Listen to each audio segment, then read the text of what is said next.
Guys, എന്തൊക്കെയുണ്ട് വിശേഷം? ഞാനിവിടെ സുഖമായിട്ടിരിക്കുന്നു. ഇത് കണ്ടോ, ഇന്നലെ വരെ ഇതിന് പെയിന്റ് അടിച്ചിട്ടുണ്ടായിരുന്നില്ല. ഇന്ന് ഞാൻ എനിക്കിതിന് പെയിന്റ് അടിക്കാൻ തോന്നി. ഒരാഗ്രഹം, കാണാനുള്ളൊരു കൊതി കാരണം ഞാനൊരു പെയിന്റ് അടിച്ചു.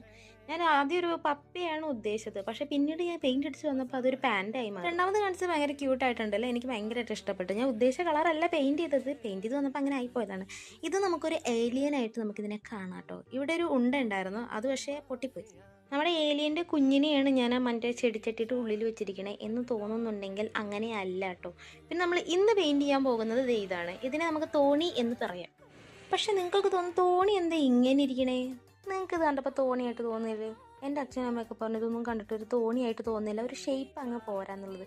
ഞാൻ പണ്ടൊന്നും ഇതുകൊണ്ട് കളിച്ചിട്ടോ ഇത് ഉപയോഗിച്ചിട്ടൊന്നും ഇല്ലല്ലോ. ക്ലേ ഉണ്ടാക്കും, പക്ഷെ ക്ലേ കൊണ്ടൊന്നും ഉണ്ടാക്കാറില്ല. ഉണ്ടാക്കിയ ഷേപ്പോ വലിയ സുഖമില്ലാത്തത് കൊണ്ട് ഞാൻ കളറെങ്കിലും നല്ല അടിപൊളിയാക്കാന്ന് കരുതി ഇതേപോലെ ഞാൻ പെയിന്റ് അടിച്ച് വിട്ടു. പിന്നെ അതിന് കുറച്ച് ഡിസൈനൊക്കെ പറഞ്ഞു കൊടുത്തു. നിങ്ങൾ ഇതുപോലെ തന്നെ ചെയ്യണമെന്നൊന്നുമില്ല കേട്ടോ. നിങ്ങളിങ്ങനെ പറ്റുന്ന പോലെ തോണിയൊക്കെ ഉണ്ടെങ്കിൽ അത്യാവശ്യം നല്ല കഷ്ടപ്പെട്ടിട്ടുണ്ട് ഈ തോണി ഉണ്ടാക്കാൻ വേണ്ടി. ഇതേപോലെ ഷേപ്പ് കിട്ടുന്നേ ഇല്ല. ഞാൻ കുറേ ശ്രമിച്ചു.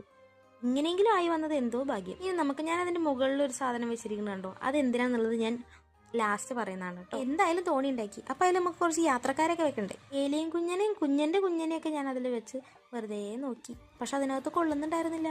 അപ്പം അതത്ര സുഖം പോരാന്ന് തോന്നിയപ്പോൾ ഞാൻ അതെടുത്ത് മാറ്റി വെച്ചു. എന്നിട്ട് ഞാൻ ഉണ്ടാക്കിയ ഒരു പുതിയ കലാവിരുതാണ് ഗൈസ് നിങ്ങളിപ്പോൾ കാണാൻ പോകുന്നത്. എല്ലാവരും പ്രാർത്ഥിക്കണേ. അങ്ങനെ നമ്മളൊരു ചന്ദനത്തിരി എടുത്ത് കൊടുന്ന് ചന്ദനത്തിരി ആ ഹോളിൻ്റെ ഉള്ളിൽ കൂടെ അങ്ങനെ വെച്ച് കഴിയുമ്പോൾ അതിൻ്റെ പൊടിയൊക്കെ താഴെ വീഴാതെ നേരെ ആ തോണിയുടെ അകത്ത് വീഴും. എങ്ങനെയുണ്ട് എൻ്റെ ഐഡിയ? ഇഷ്ടപ്പെട്ടു എന്ന് വിശ്വസിക്കുന്നു. ഇഷ്ടപ്പെട്ട ലൈക്ക് ചെയ്യുക, ഷെയർ ചെയ്യുക, സബ്സ്ക്രൈബ്.